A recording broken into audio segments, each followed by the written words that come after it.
He cheated on his pregnant wife, erased her from his will, and thought she'd quietly disappear. But what he didn't expect was her breathtaking comeback, one that left him bankrupt, broken, and utterly alone. This isn't just a story of betrayal. It's a story of justice, courage, and a mother's unstoppable love. You won't believe how it all ends. Where are you watching from? Subscribe now so you don't miss the next powerful story that could change how you see everything. I used to believe love was enough, that if two people promised each other forever and built a life from shared dreams and quiet dinners, nothing could shake that foundation. But the truth is, love isn't always loud when it starts to die. Sometimes it's the silence that tells you everything. My name is Julia Carter. I'm 40 years old, a former museum events coordinator, and until recently, the wife of a man the world worshipped, Ethan Carter. You've probably read about him in Forbes or seen his smile flash across financial segments on cable news. Self-made millionaire, founder of Carter Strategic Partners, charismatic, elegant, brilliant. To the outside world, Ethan was a visionary, an unstoppable force in finance and innovation. But to me, he was once just the man who made me laugh over bad wine in the back of a gallery opening. The man who kissed my forehead in quiet mornings and promised we'd never grow apart. And I believed him.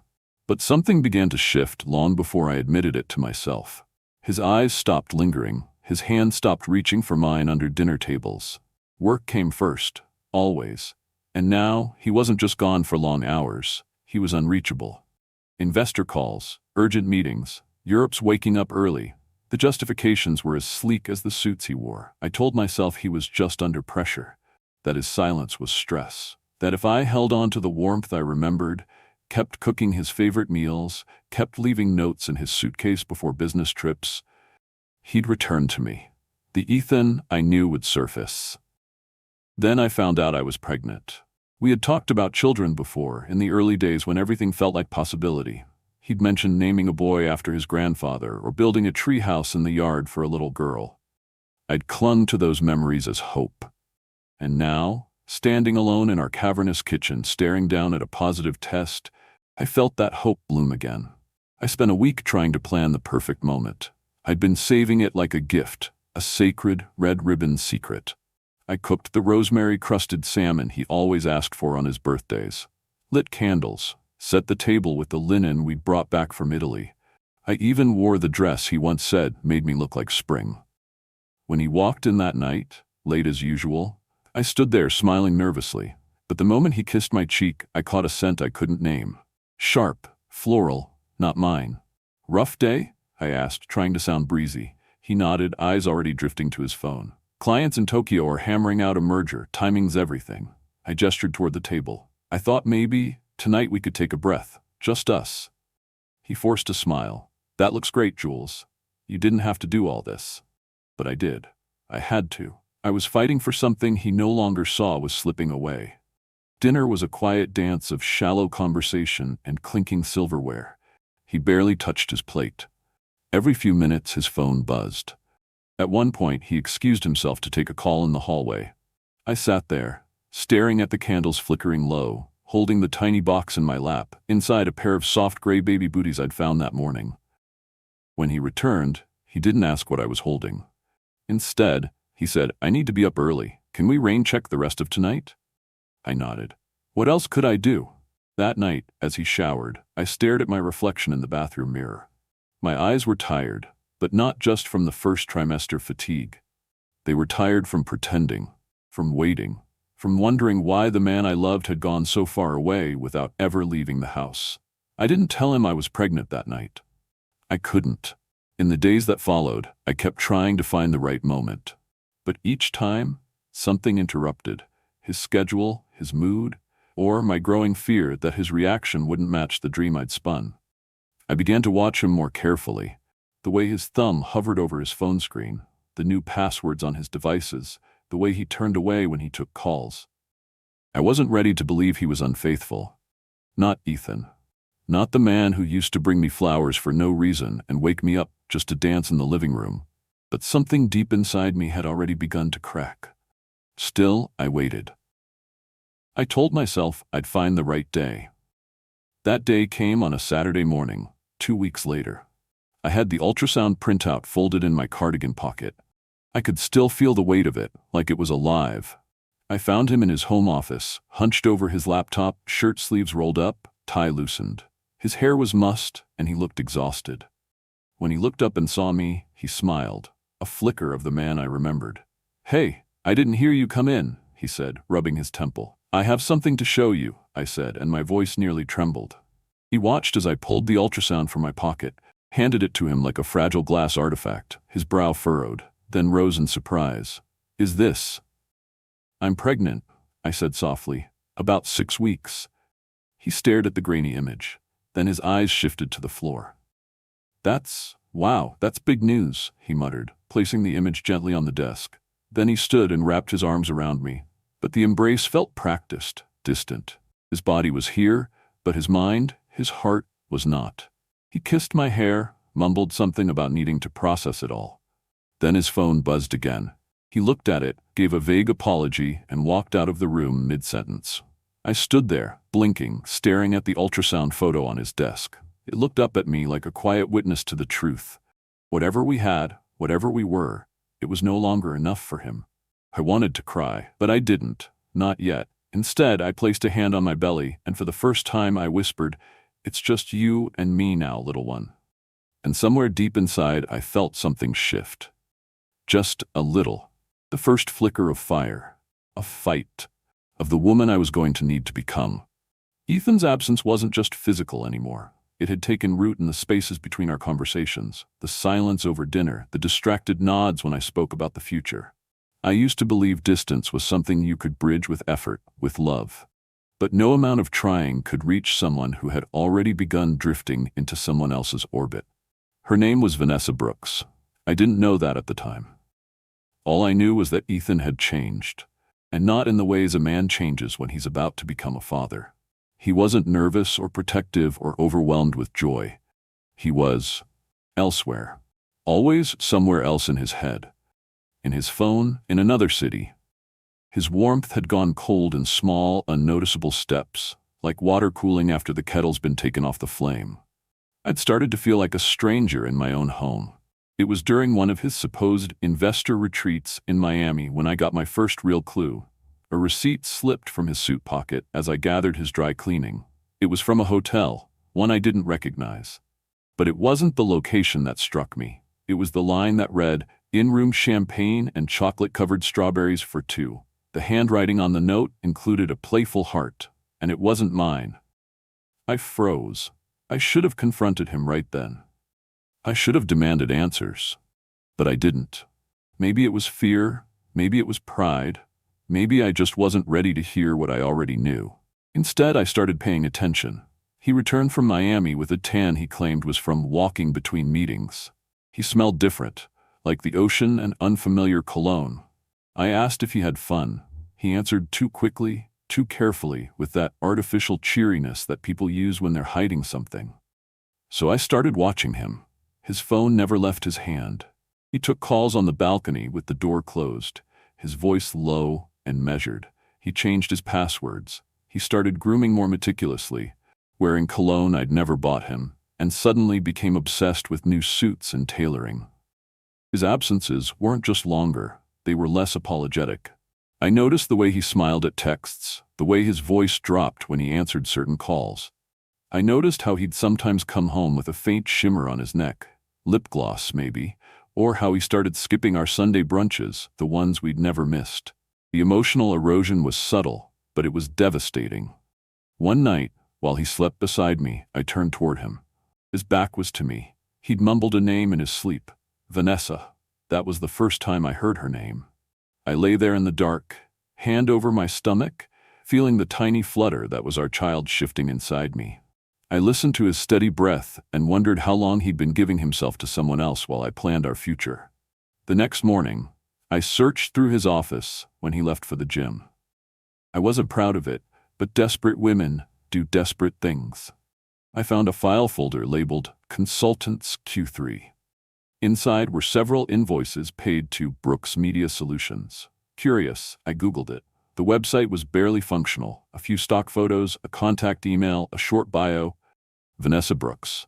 Brand strategist, marketing consultant, based in Los Angeles. My heart dropped when I saw her photo. She was everything I wasn't. At least not anymore. Sleek, sharp, dressed in power blazers and stilettos. Her smile was confident in a way that said she'd never been overlooked. And the moment I saw her, I knew it wasn't just an affair, it was a replacement. Or at least, it was an escape from the life Ethan had built with me. And still, I didn't confront him. Not yet. Because I wasn't just protecting myself anymore. I was protecting the baby. Our baby. The one he barely acknowledged. Instead, I held on to my plan. I continued acting the part of the composed wife. I asked about his day. I packed his travel bags. I let him think I was unaware. But every night I wrote in a journal, a detailed account of his behavior, of the shifts, the receipts, the patterns. I took photos of every suspicious document, saved emails, and recorded my own observations. I didn't know exactly what I would do with all of it yet, but I knew I had to prepare. Because whatever this was, it was growing. And I wasn't going to let him bury me under it. I tried to give him chances to come clean. Little openings. Once, I asked if he felt like we were drifting. He said I was overthinking things. Another time, I asked him point blank if there was someone else. He laughed. Said I was hormonal, that I needed rest, that I should trust him. Trust. That word felt like a blade by then. A week later, he came home late. It was nearly midnight. I was on the couch with a blanket over my swollen belly, unable to sleep. He walked in, smelling of something sweet and foreign. His shirt was rumpled, his hair slightly out of place. Late meeting? I asked softly. He blinked, surprised to see me awake. Yeah. Ran over. I'm beat. He leaned down to kiss me, and I turned my face. His lips landed on my cheek. I'm glad you're home, I said. And I meant it, because it was getting harder and harder to keep up the act. He went upstairs to shower. I waited until I heard the water running. Then I opened his briefcase. Inside was a small navy blue box from Cartier. A bracelet. Gold. Elegant. Too youthful for me. No note. No receipt, just the velvet box. I closed it slowly and placed it back. So this was what love looked like now. A woman carrying his child, waiting in the dark, while he gifted jewelry to someone who hadn't shared his name, his vows, his life. Later that night, as he slept, I whispered to myself, you may not know it yet, Ethan, but you just made the worst mistake of your life. Because I wasn't just going to cry in silence anymore. I was going to rise. Quietly, smartly, completely. And when I did, I wouldn't just walk away. I'd take back everything he tried to steal from me. It started with a paper cut. I was searching through the drawers in Ethan's office, looking for the insurance policy documents I needed to update with my prenatal care provider. A simple task, a domestic errand in a life I still tried to convince myself was normal. But as I pulled open one of the polished oak drawers, my finger nicked a sharp edge of a file folder, and blood surfaced instantly. A bright sting. I sucked at the wound instinctively, and that's when I saw it. My name. Julia Carter. It was printed neatly on a manila folder tucked between investment portfolios and quarterly financial summaries. My heart skipped. I didn't remember placing anything of mine in here. Curious, and admittedly a little suspicious, I pulled the folder out and opened it. What I found changed everything. Inside were copies of legal documents. Pages upon pages of estate revisions, trust agreements, and power of attorney declarations. And there, in black ink, was confirmation of what I had feared and what I had never imagined he would dare to do. He had removed me from his will. My hands began to shake as I flipped through the pages. The legal language was dense, but the meaning was unmistakable. Ethan Carter had restructured his entire estate. Every asset, our house, the business equity, the accounts, even our joint investments, had been swept into a complex web of private trusts and shell entities. My name, once the primary beneficiary on nearly everything, had vanished. In my place, a charitable foundation, one I'd never heard of, controlled by Ethan, with provisions allowing him full discretion over its use. There was also a reference to a contingent beneficiary, an individual unnamed in the summary, likely hidden deeper within another document. I had no doubt who it was. Vanessa. I sat there, stunned, my stomach turning. My baby stirred inside me, perhaps reacting to the spike in my pulse, or maybe sensing my dread. I pressed a trembling hand to my belly, whispering, "I'm so sorry." There was no more pretending now, no more illusions. He wasn't just cheating, he was planning for a future without me in it.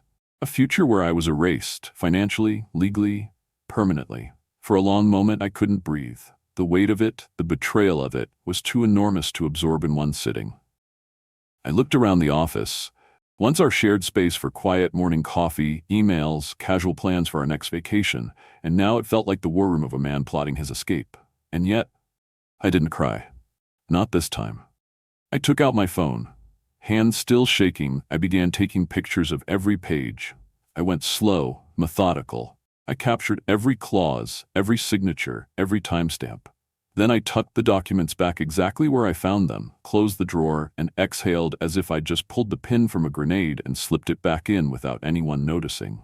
I knew what I had to do. That evening, while Ethan was out again, dinner with foreign investors, he'd said, I contacted Marilyn Hayes, my college roommate and now a respected estate attorney in Pasadena. We hadn't spoken much in the last few years. Life had taken us in different directions. But when I heard her voice on the phone, warm and direct, I broke the silence. Marilyn, I think I need a lawyer. And I think my husband is trying to ruin me. She didn't hesitate. When can we meet? We met 2 days later at a quiet cafe tucked behind an art gallery in Westwood. I arrived with a binder of printouts, a USB flash drive, and a notebook full of timestamps, suspicions, and journaled observations. She listened. Not once did she interrupt. When I finished, she leaned back in her chair and exhaled. Julia, this is severe. If what you're showing me holds up, and I believe it will, you're looking at premeditated asset concealment, possibly fraud. At the very least, an attempt to deprive you of your rightful share of the estate, all while you're carrying his child. I nodded. I'd already started to feel it, how this was no longer just a betrayal of the heart. It was a legal ambush, one that could leave me and my baby with nothing. Do you think he's planning to leave me? I asked, not sure if I wanted to know the answer. Marilyn's lips pressed together. Based on the timing, the secrecy, and the complexity of the changes, it's likely, or at the very least, he wants the option to, without consequence. There was a pause. Then, gently, she said, Julia, it's time to stop hoping he'll come around. It's time to protect yourself and your child. I looked down at the teacup in my hands. I don't know if I have the strength. Yes, she said firmly. You do, and you're not alone. Marilyn recommended we begin documenting everything, phone records, travel expenses, any financial transactions that might link Ethan and Vanessa. She handed me the business card of a private investigator, a man named Victor Reyes. If we're going to challenge this, we need proof of misconduct, a paper trail, a motive. I took the card. It felt like a weapon, a way to fight back. The next morning, as Ethan sat across from me at breakfast, scrolling through emails and sipping his overpriced imported coffee, I watched him like I was seeing him for the first time. His tailored shirt, his watch that cost more than most people's rent, his casual indifference to the woman carrying his child. He had no idea I knew. No idea that I had seen everything. That the woman who used to beg for his attention had become someone much more dangerous, someone with a plan. I smiled at him. I was thinking we should take maternity photos soon, maybe at the beach. He glanced up briefly. Sure, we can talk about it. And just like that, he returned to his phone. Later that day, I met with Victor. He was older, with silver hair, an ex-cop's posture, and eyes that didn't miss much. I gave him everything I had. Photos, notes, dates. He asked careful questions, took methodical notes, and nodded slowly. This is more common than you'd think, he said. But you're ahead of it, and that's rare. I left his office feeling something I hadn't in weeks: control. That night I lay awake in bed beside Ethan, who was texting someone quietly with the screen angled away from me. I turned over, hand resting on the gentle curve of my belly. For weeks, I had been trying to find the right moment to tell him everything I was feeling. But now I realized the moment wasn't for him anymore. It was for me. And when I finally spoke, it would be in a courtroom, with everything documented and everything in motion. Victor Reyes didn't look like the kind of man who got rattled easily. He had the calm demeanor of someone who'd seen the very worst of people and learned long ago not to flinch. A former detective turned private investigator, Victor had an old-school charm, pressed shirts, a battered leather notebook, and a gaze that could strip a lie down to its bones. The moment I handed him Ethan's documents, he flipped through them with a grim nod. as if confirming a suspicion he already had. "This isn't just a guy having a midlife fling," he said after a while. "This is a man preparing to disappear. At least from you. And when they start moving money like this, they're not just covering tracks, they're preparing for war." I sat across from him in a booth at a discreet cafe far from where anyone would know me. I was 7 months pregnant now. My body tired, my emotions frayed like worn thread, but my resolve had never been sharper. Victor laid out the plan with the precision of a surgeon. "I'll start tailing him discreetly, gather proof of the affair, trace financial transactions, identify any hidden assets. If he's siphoning funds or funneling them to this other woman, we'll find it. I'll also look into her. Vanessa Brooks, right? Sometimes these people have patterns. You'd be surprised how many marketing consultants show up in court with 3 prior settlements under their belts." I nodded. "I want everything, not just for me, for Olivia." He smiled faintly, tapping his pen. "Then let's begin." From that moment forward, I lived a double life. At home, I played the part of the expectant wife, graceful, accommodating, understanding.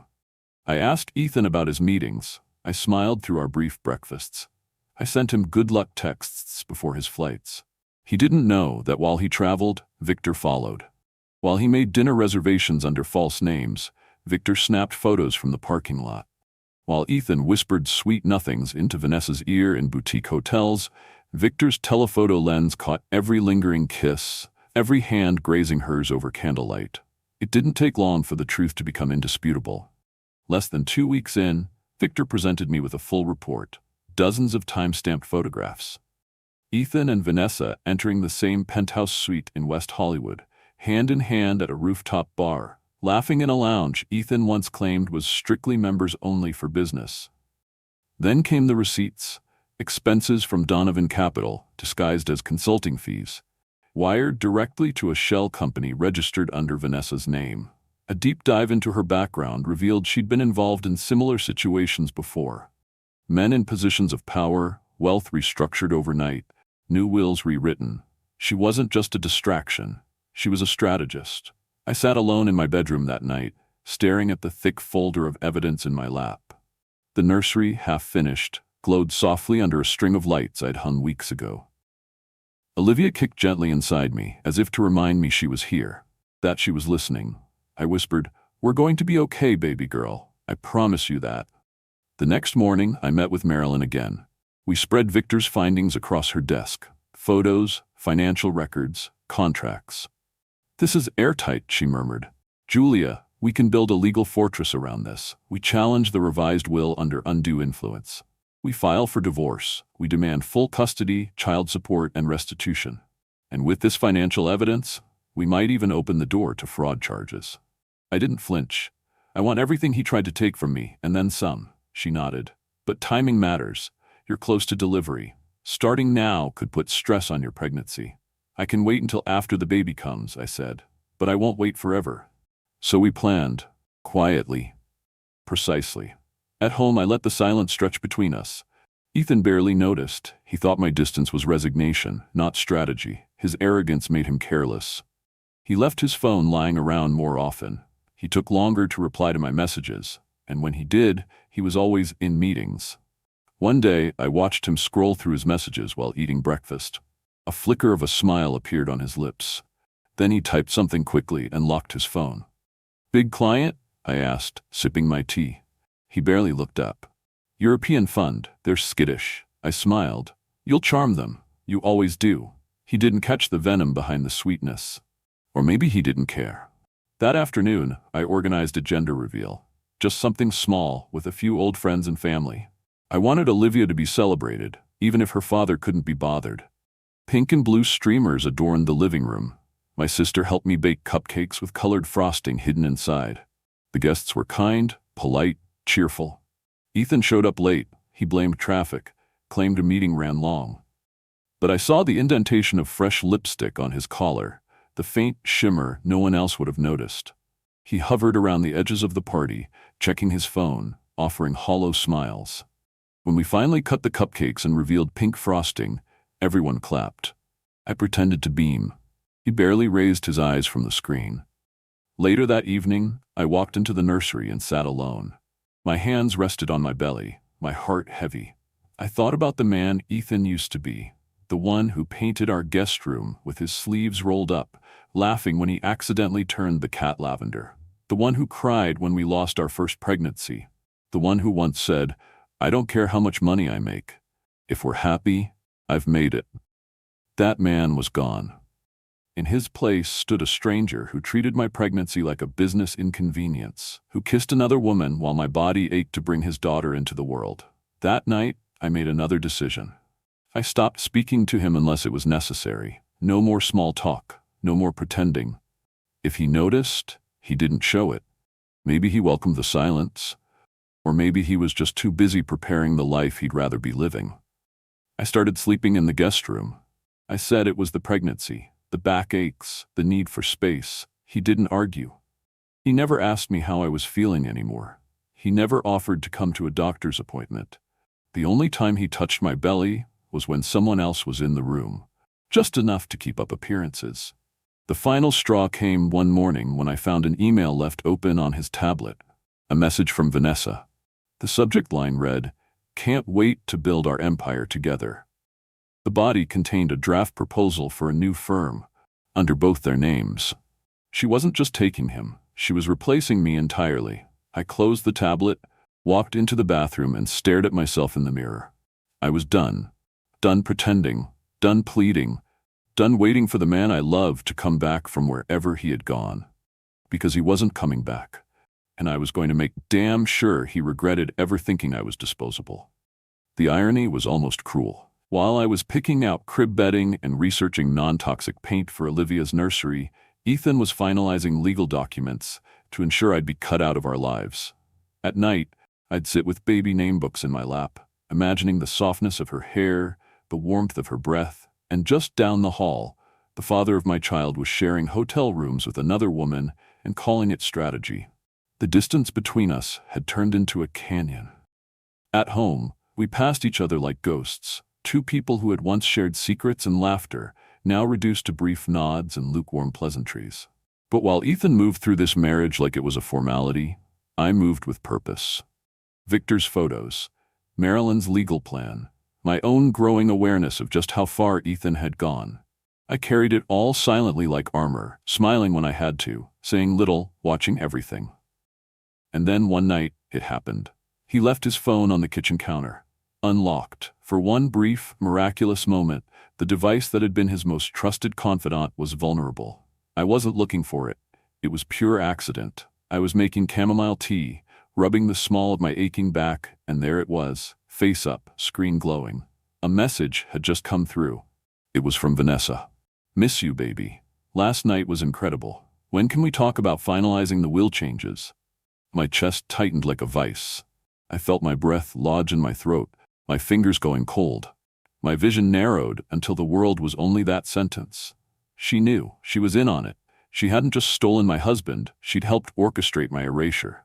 At that moment, I didn't feel sadness or even rage. I felt clarity. The kind of ice-cold, grounded clarity that settles into a woman who knows exactly what must be done. I didn't say a word when Ethan walked into the kitchen. He saw the phone in my hand and froze. His eyes darted between my face and the screen, panic rising like heat off a flame. "Give me my phone," he snapped. I handed it to him, calm as glass. We didn't speak. He turned and left the room without explanation, and I stood there, in my robe and slippers, a kettle gently whistling behind me, and realized we had crossed an invisible line. There was no going back now. The next morning, the house was silent as ever. Ethan pretended nothing had happened, drinking his espresso, flipping through emails. I watched him from the hallway, a man so disconnected from reality he didn't even recognize the storm he'd just unleashed. I went to my room and closed the door. I cried then. Not for him, not for what we'd lost, but for the finality of it all. The heartbreaking truth that this man I had trusted, married, carried a child for, had not only betrayed me, but conspired against me. I let the sobs come, full-bodied and brutal. I grieved for the life I thought I had, the marriage I tried to save, and for the naive girl who believed love would always be enough. But as the tears dried, something else took root. A fierceness, a heat that spread from the pit of my stomach to the tips of my fingers. I packed a bag, Not out of panic, but precision. I moved like a woman on a mission. Comfortable maternity clothes, Olivia's ultrasound photos, legal documents, my journals, Victor's files, Marilyn's letters, all of it went into one large suitcase. I grabbed a binder I had prepared in secret, labeled contingency. It held everything I would need to launch the next phase of the plan. Then I sat down at the kitchen counter and wrote Ethan a note on thick stationery. I know everything. Don't try to find me. I left it next to his French press. The moment I shut the front door behind me, the silence that followed was unlike any I had ever known. It didn't ache, it didn't scream, it freed me. I moved into a small, sunlit apartment in Pasadena that Marilyn had arranged through one of her real estate clients. It wasn't the sprawling Beverly Hills mansion with floor-to-ceiling windows and imported marble, but it was mine. Safe, quiet, a place to breathe. The weeks that followed were a blur of preparation. Marilyn filed motions for divorce, custody, and an immediate injunction on Ethan's estate revisions. Victor continued collecting evidence. I met with a financial advisor to assess what I'd be entitled to once the legal proceedings were underway. But more than anything, I focused on Olivia. I walked every morning, letting the California sun warm my skin. I read parenting books. I built a playlist of lullabies. I practiced breathing techniques. I let the grief wash through me in waves, but I never let it drown me. Ethan, meanwhile, was unraveling. Victor had planted a contact at Donovan Capital who fed us just enough detail to confirm it. After finding my note, Ethan had reportedly torn through the house, furious, shouting at staff, demanding answers no one could give. He tried calling me. Dozens of times. All went straight to voicemail. Vanessa, ever the opportunist, urged him to stay calm, told him they could fix this, whatever this was. She still believed they were untouchable. But cracks had begun forming in the empire. Rumors started leaking. Investors grew nervous. A few journalists sniffed around. And Ethan, for all his charisma, wasn't built for scandal. He was built for applause, not consequences. One afternoon I received a delivery. It was a silver rattle engraved with the words, "To Olivia, love Dad." No note, no apology, just a hollow gesture from a man who thought money could still cover the cost of abandonment. I placed it in a drawer and closed it without a second thought. I wasn't looking for grand gestures anymore. I was building a new life, not out of spite, but survival. One made of clear boundaries, unshakable love, and a fierce commitment to protecting my daughter from the toxicity I had once allowed into our home. And when the time came, when Olivia arrived, when I stood in court, when Ethan finally faced the consequences of everything he had done, I would be ready. Because now, the game had changed. I wasn't the wife he betrayed. I was the woman who would take back everything. The morning Olivia decided to arrive was stormy. The sky outside my window churned with dark clouds, and the air smelled like rain and new beginnings. I'd woken up to a dull ache in my lower back, thinking it was just another symptom of a third trimester body stretched to its limit. But by mid-morning, the ache sharpened, then came in waves. Strong, rhythmic, undeniable. My daughter was ready. Alone in my quiet Pasadena apartment, I breathed through the contractions, gripping the back of the kitchen chair as pain rolled through me. I called 911. My hospital bag was already packed, meticulously. Everything was ready. The paramedics arrived quickly. I remember their voices, gentle but urgent, as they helped me onto the stretcher. One of them asked if there was someone I wanted them to call. "No," I whispered, my hand cradling my belly. "Just get us there safe." At the hospital, everything happened in a blur. Fluorescent lights, the cold of the delivery room, the sharp sting of each contraction. Marilyn arrived halfway through, having dropped everything to be there. She gripped my hand through every scream, whispered encouragement when I thought I couldn't do it anymore. And then, just as dawn broke through the rain-streaked windows, Olivia Grace Carter came into the world. The moment I heard her cry, I broke. Not from pain, but from joy so raw it ripped through every wall I had built. Tears streamed down my face as they placed her in my arms. She was tiny, perfect, warm against my chest. A living, breathing piece of me, a symbol of everything I had fought for. I held her close, kissed the soft fuzz on her head, and whispered, "You're safe now." And I meant it. We stayed in the hospital for 2 days. Marilyn handled everything, kept my name off certain records, made sure security was tight. Victor had warned us that Ethan might try to reach out, but he never did. Not that it mattered anymore. I wasn't the woman who waited for him by the door. I was the mother of his child, and I was building something he couldn't touch. The day we were discharged, Marilyn filed the full legal petition: divorce, custody, financial disclosure demands, and most importantly, a formal contest of the revised will. The documents included acknowledgement of paternity, ensuring that Ethan would have to publicly confirm Olivia was his daughter. The petition hit his legal team like a missile. Back in Beverly Hills, Ethan was already juggling crisis after crisis. Victor's sources at Donovan Capital confirmed that several of the firm's biggest investors were beginning to ask questions about the scandal, about rumors of marital misconduct, and about unexplained financial transfers to a mysterious consulting agency tied to Vanessa Brooks. Confidence in Ethan's leadership began to erode. Clients started pulling out. Projects stalled. Vanessa tried to control the narrative. She spun press releases, arranged last-minute interviews to paint Ethan as a focused, forward-thinking CEO undergoing a personal transition, but none of it landed. The internet isn't kind to men who cheat on their pregnant wives, especially not when the wife, now a single mother, looked like a beacon of grace and quiet strength. The tabloids had a field day. Millionaire mogul's wife disappears days before birth, legal battle brewing over secret will. Carter's child born in hiding, sources say wife was erased from inheritance. Public sympathy was on my side, and Ethan knew it. Victor delivered a second batch of evidence directly to Marilyn. Not only financial transfers from Carter's accounts to Vanessa's shell company, but internal documents showing she'd been paid under the table for consulting work that never existed. More importantly, we discovered that Ethan had begun moving company funds to personal accounts, some domestic, some offshore. It wasn't just immoral, it bordered on criminal. With Olivia cooing softly in her bassinet beside me, I sat in Marilyn's office and listened as she laid it all out. "This goes beyond divorce court," she said. "If we press this, we could bury him." I didn't hesitate. Do it. But I didn't want revenge for the sake of vengeance. I wanted protection. Security. A future for my daughter that didn't depend on the whim of a man who had already proven how disposable he thought we were. In the days that followed, Ethan's life began to crumble. Donovan Capital's board called an emergency meeting. With the company's image collapsing and investors threatening to withdraw millions, they forced Ethan to take a leave of absence. Rumors circulated about his misconduct. His photos with Vanessa began appearing online. Grainy shots of hotel entrances, blurry images of them embracing at private dinners. Vanessa's name became poison. And she, seeing the writing on the wall, started to slip away.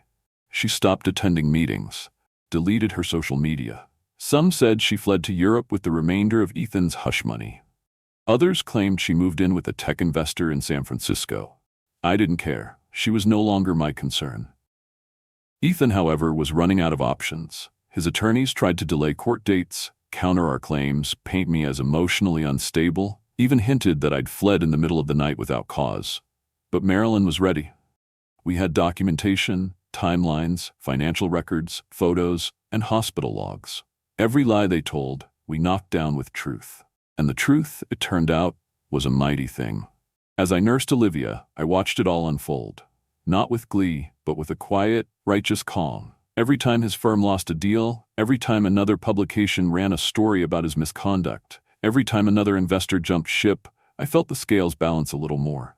This wasn't about winning, it was about survival, about justice, and about reminding a man like Ethan Carter that women like me don't vanish when betrayed. We rise, we rebuild, and when we do, we are unstoppable.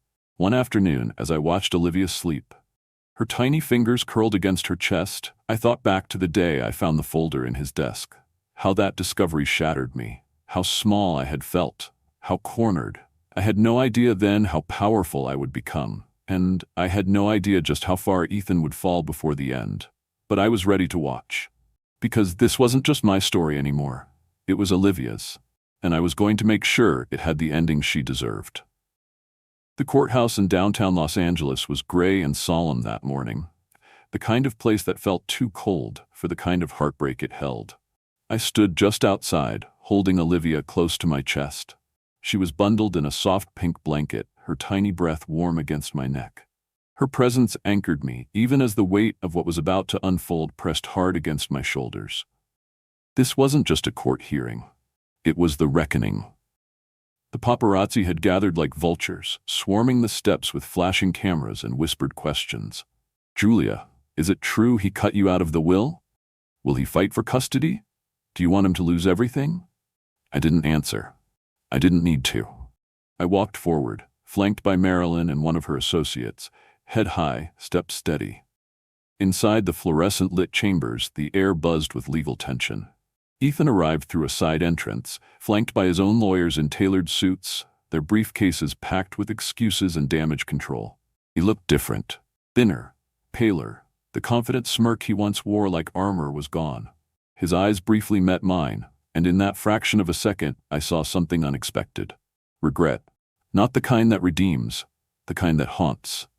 Then his eyes dropped to Olivia. She stirred in my arms, blinking up at the strange ceiling lights. And in that moment, I wondered if Ethan felt it. That gut punch of realization that this was his daughter, flesh of his flesh, and yet he'd barely earned the right to say her name. We were ushered inside.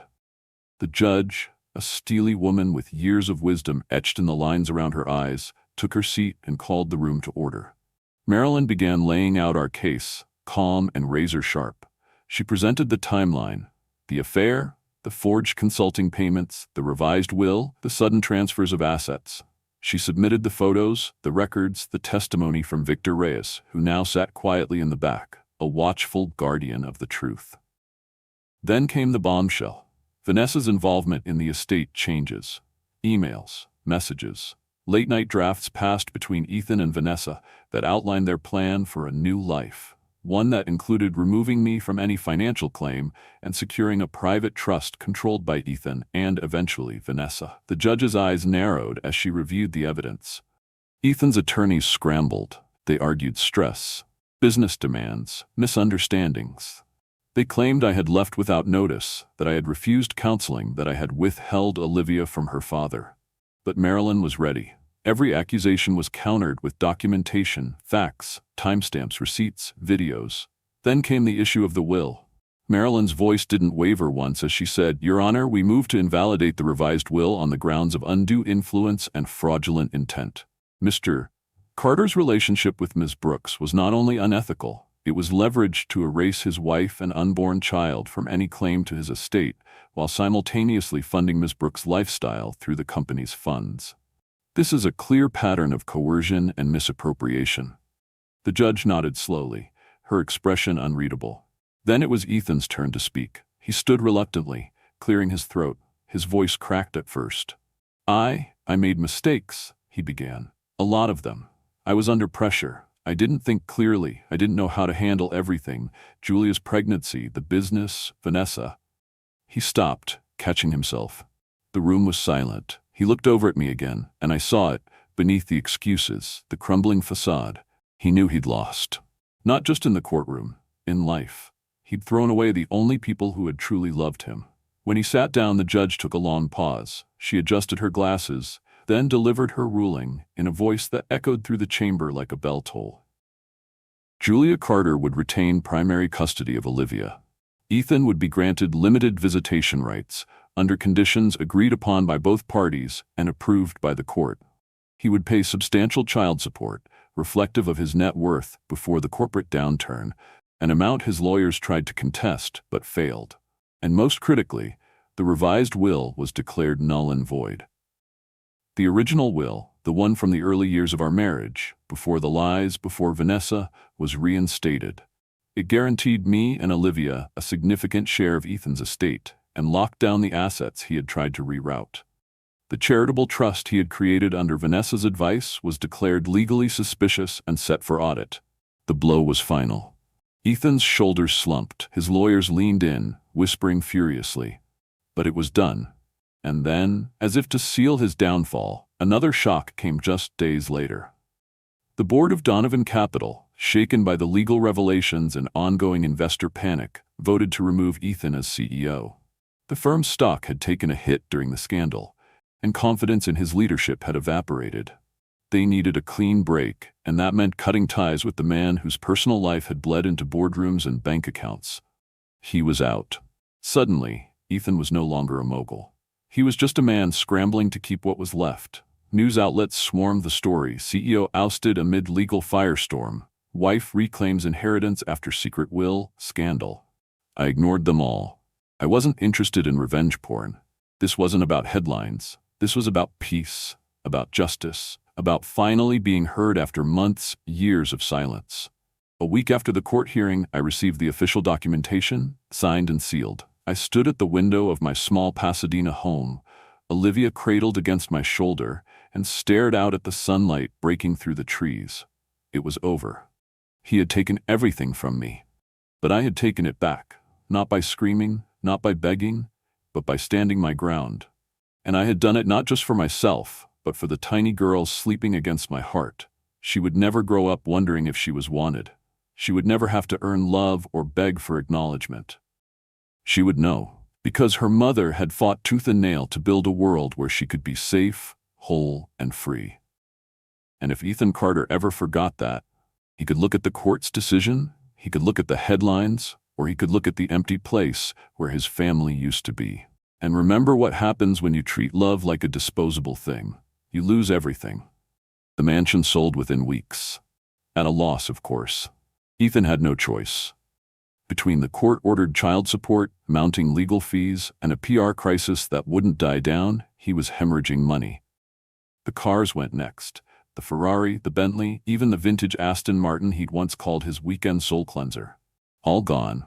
One by one, pieces of the empire he'd built and tried to protect by erasing me were stripped away, leaving behind only the shell of a man who used to be everything. And me? I didn't look back. Not once. Olivia and I moved into a modest but beautiful craftsman-style home in Pasadena. It had white shutters, a lemon tree in the backyard, and the kind of creaky floorboards that made it feel alive. It wasn't grand. It wasn't marble and chandeliers. But it was safe. It was ours, and it was where our real life began. The first few weeks were hard, navigating motherhood, the exhaustion, the feeding schedules, the quiet at night that sometimes felt too heavy. But then Olivia would smile in her sleep or curl her tiny fingers around mine, and suddenly the silence felt sacred, peaceful, like a promise finally kept. I used the inheritance secured by the court ruling to start something I never could have imagined before. A nonprofit foundation for single mothers who had survived betrayal, abandonment, or abuse. Women like me, whose stories often ended in quiet struggle, not courtroom victories. We called it the Olive Branch, in honor of the daughter who gave me the strength to fight for more than just survival. The first grant we gave was to a woman who had left her husband after years of emotional neglect. She used it to go back to school, become a nurse, and give her 2 children a future she never thought possible. When she hugged me, she said, "You made me believe it could still be okay." And I realized then that all the pain I'd endured had a purpose beyond just my own redemption. As the months passed, Ethan faded from the headlines. Vanessa disappeared entirely. Rumor had it she'd attached herself to a Silicon Valley investor, someone young and rising fast. She'd always been good at sniffing out opportunity. And when the Carter name lost its shine, she jumped ship without so much as a goodbye. No one ever saw her again. Not in court, not in the city, not in Ethan's life. Just another ghost he'd have to live with. Every few weeks, Ethan would request visitation. The court required me to cooperate, within reason. I agreed, but only under conditions I controlled. Supervised. Limited. Olivia was still an infant, and I wasn't about to risk exposing her to a man who had once treated her like a liability. He'd arrive on time, usually in a rental car, dressed in slacks that didn't quite fit like they used to. The first time he held her, I saw something flicker in his eyes. Guilt, maybe, or sorrow. He never said much. He'd sit quietly, cradling her, awkwardly humming some half-remembered lullaby. And then he'd leave, vanishing into whatever life he now occupied. We never exchanged more than a few words. "How is she sleeping?" "Growing fast. I'll send something next week." I never expected more, and I never needed it, because I had already found everything I truly wanted. One afternoon, as I was folding tiny socks in the nursery, my phone buzzed. It was Marilyn. "You won't believe this," she said. half laughing, half stunned. Ethan just filed for bankruptcy. My hands paused mid-fold. He's lost it all? I asked softly. Every last piece of it. The offshore accounts, the stocks, the real estate portfolio.